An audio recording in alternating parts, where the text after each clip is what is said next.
Build your control pipeline visually. Drag nodes. Connect signals. Your robot follows. The pipeline builder. One canvas to wire every signal between you and your robot. Switch between pipeline configurations. Each tab is a saved control topology. Start from a preset. Glove to arm. VR to humanoid. Keyboard to gripper. One click. The node graph. Drag input devices on the left, robot actuators on the right. Draw connections. Fine-tune every parameter. Latency budget. Control frequency. Coordinate frame mapping. Safety first. Workspace limits.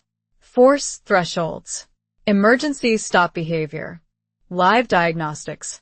Signal latency. Packet loss. Joint tracking error. All real time. Deploy the pipeline. Your robot is now under your control.